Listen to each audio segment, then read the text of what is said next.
Hey everyone, the last Shoegazer here, bringing you a movie review for My Bloody Valentine 3D as a part of my good buddy Joe, TheHORRORman's weekly Saturday Slashback series. I've really been enjoying this challenge, and this week we are focusing on films that kind of were either filmed near where we live or have some kind of a connection location-wise to where we live.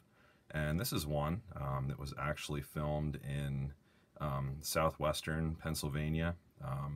There were some parts filmed in Pittsburgh, but a lot of the location and the setting was done actually in the town of where my step-grandmother lives, in Katanning.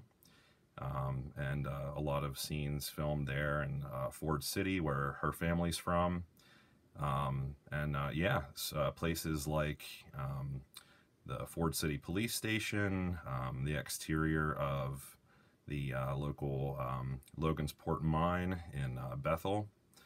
A lot of filming was kind of done there, and the Tor-Ed mines in Pittsburgh, which I believe is now functioning as a museum. It's not a functioning mine anymore, even though a lot of steel work does come from, Pittsburgh still. But yeah, I was kind of surprised whenever I discovered that, places like the Sprinkles Market in Katanning, which I'm kind of wondering if maybe my gram goes there from time to time. I thought that was really interesting. And then the main street of the fictional town of Harmony, where this is set, is actually, I guess, like one of the main streets in Katanning, where she lives. So that's not too far away from where I live. We actually have yet to visit her since she moved after my grandfather passed away a number of years ago. But it's not that far away. It's a couple hours drive.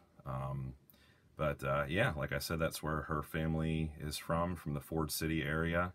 And it's just really cool to think that, a lot of the scenes here in My Bloody Valentine 3D, were filmed where she's from and where she now lives, in Katanning, Pennsylvania. So, yeah, I really enjoy this film.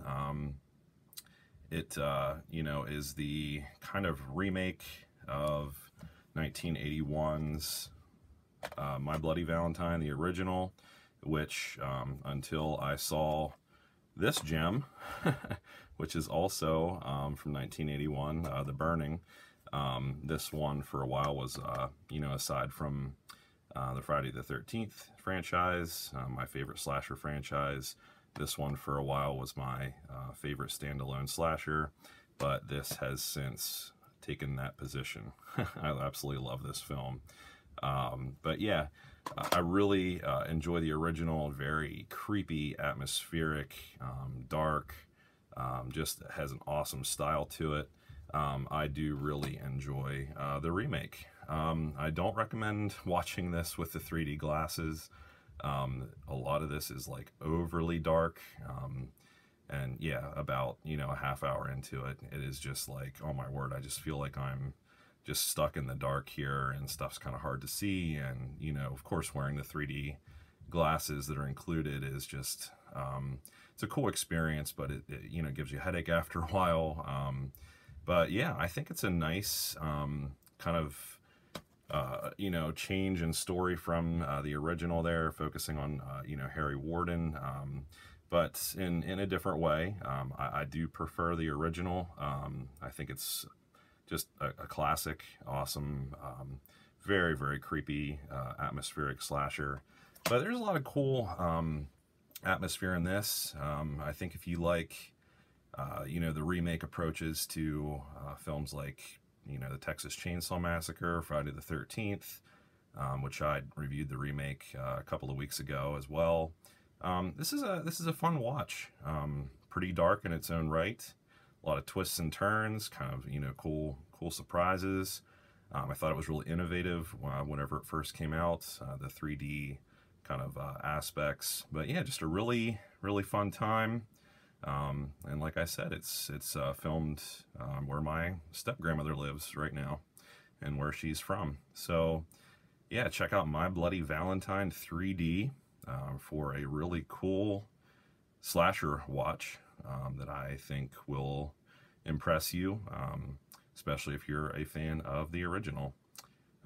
Definitely don't go into this thinking that it's like, you know, an amazing horror film by any means, but it is a lot of fun, very gory, very intense, creepy. I do like the setting. Yeah, so I'll have to watch this now again and kind of look at it through a different lens, now that I know it has such a cool connection to my family. Yeah, so Joe, here you go, man. My next installment to your Slashback challenge series. I'm really enjoying this, and I can't wait to see what you guys do. All right, guys, until next time, have a good one.